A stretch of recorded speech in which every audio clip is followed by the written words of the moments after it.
Now we are discussing about first atom bombardment, nothing but FAB, and it is used to determine the molecular weight of compounds 300 to 600 daltons.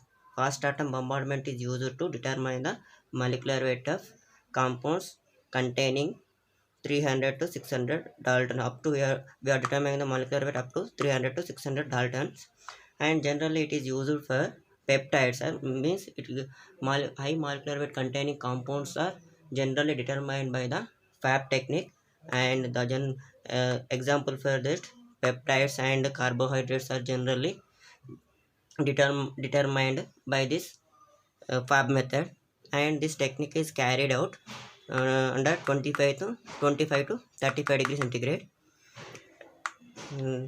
Let's see how the let's see the procedure for this fast atom bombardment. This is our sample or analyte. Analyte can first mixed with the matrix material, and this matrix material and sample will be combined to form sample matrix material, right? First sample and mixed with the matrix to form sample matrix material, and this matrix will have some characteristic properties. That is, the matrix should be non-volatile. The matrix should be non-volatile. That means non-volatile substances does not readily undergo vaporization into gaseous form.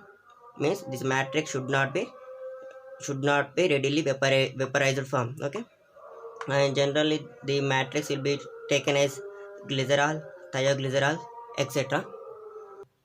Here see, we can easily understand by this how the ionization of the sample will be takes place here. First, this is the ionization chamber. This is in ionization chamber. Ionization of the molecules will be takes place, and this is the electron gun. This electron gun, we are in this ionization chamber. We are using xenon or argon gases, and this electron gun releases energy source. Releases energy, and it will bombard with these gaseous molecule. So these gases will be converted into molecular ion. Here this xenon uh, bombardment with the high electric energy, it will be converted into xenon by lossing of one electron. It will be converted into xenon molecular ion, and if we are taking argon, it will be converted into argon molecular ion. And these xenon molecular ion and argon molecular ion are go to the acceleration chamber. In this acceleration chamber, we are providing 6 to 10 kilo electron volt, and due to this, the molecular ions will get some acceleration. The molecular ion will get some acceleration accelerated. That means we are writing this arrow indicates these are the acceleration of accelerated by this 6 to 10 kilo electron volt. Here argon will be, I will write as arrow dot plus ion molecular ion, and in this chamber there is a neutral atoms are present, argon or xenon. These are the neutral atoms present. This is known as neutral atom production. Neutral atom production. In this, the neutral atom production, see here, first xenon will be bombarded with a high energetic electron, and loss of one electron takes place to form molecular ion, and this molecular ion will go to this accelerated chamber, get the acceleration.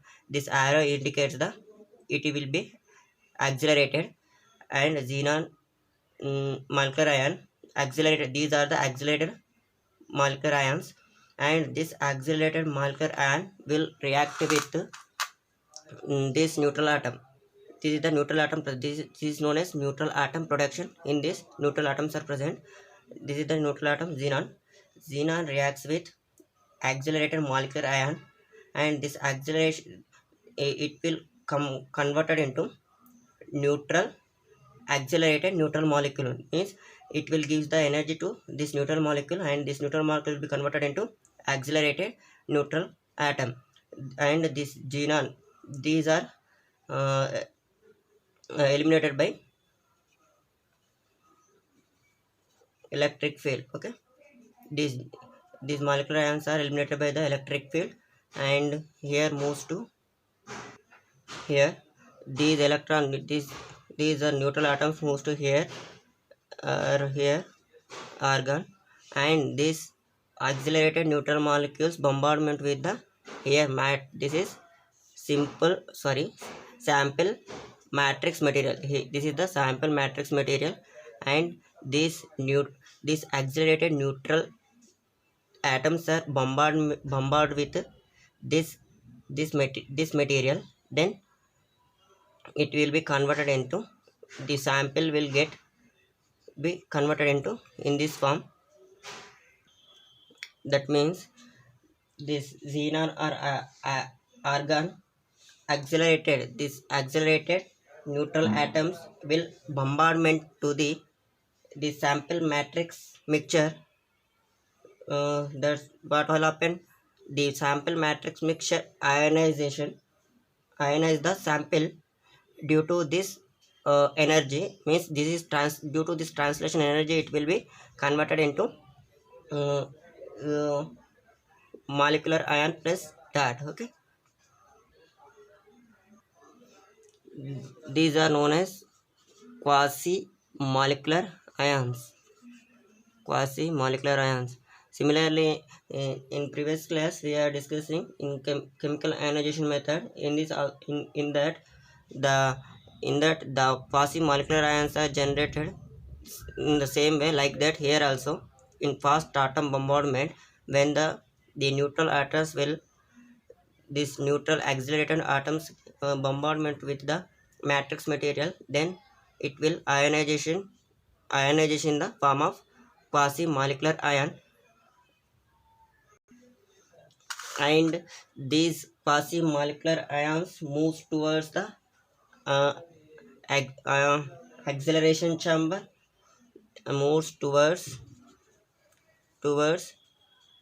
acceleration chamber, and go to the analyzer, and here we can detect the how much of molecular weight present in the each ion. Okay, this is generally this is used for determine the high molecular weight of high molecular weight like peptides and carbohydrates are used.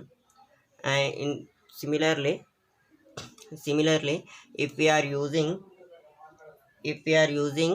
cesium ions in the place of, similarly if we are using cesium ions in the place of argon or xenon, in the place of argon or xenon we are using cesium ions.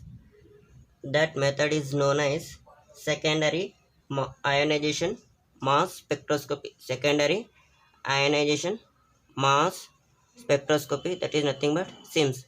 Okay, if we are using in the place of xenon or argon, if we are using cesium ions, then that method is known as secondary ionization mass spectroscopy. Now we are discussing about gas chromatography coupled with mass spectroscopy, that is GCMS. GCMS means gas chromatography is coupled with mass spectroscopy. In generally in generally gas chromatography is used to separate the mixture of compounds, mixture into individual compounds. Okay, in generally gas chromatography and liquid chromatography is used to separate the mixture into individual components. Okay, it is a plus B mixture, and gas chromatography or liquid chromatography is used to, this mixture can be separate into individual components, that is A and B. And generally after after separating the mixture into individual components, the mass spectroscopy is used to give the information about the this this individual components. Okay, Generally, mass spectroscopy give the structure information, and gas chromatography will separate the mixture into individual components. When these two instruments combine into one system, that is known.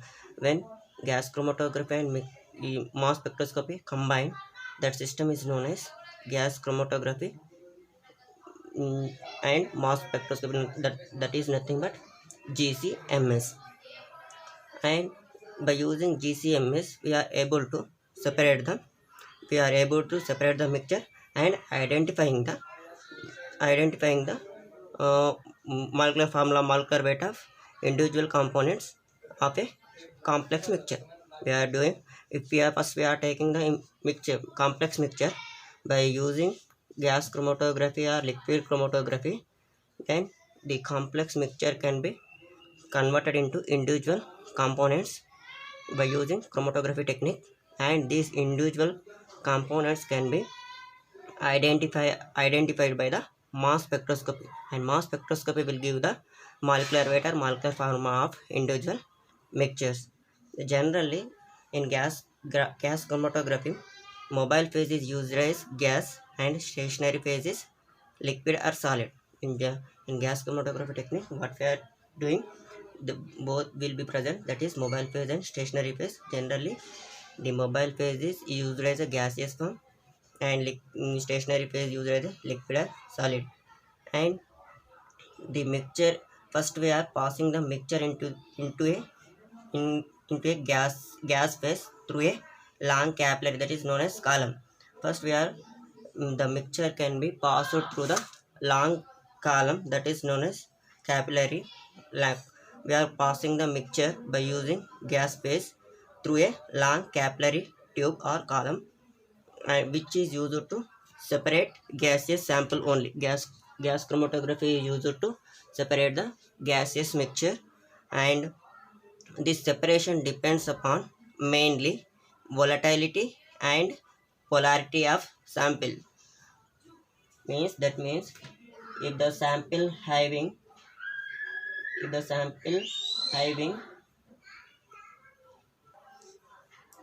the sample particles come out from the column which is have high polarity, which the sample are analyte which have more polarity, that will come out first in gaseous chromatography or liquid chromatography. Okay, this is the by using gaseous chromatography we can separate the gaseous mixture.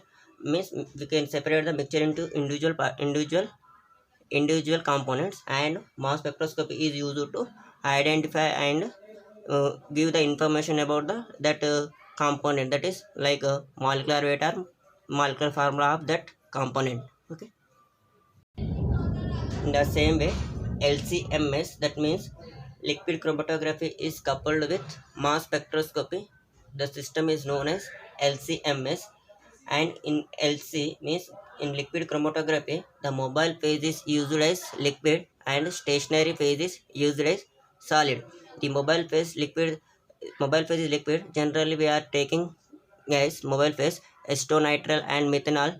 Generally we are taking in liquid chromatography mobile phase is acetonitrile and methanol, and stationary phase is solid, that is we are taking silica gel. And the remaining process similar to in gas chromatography.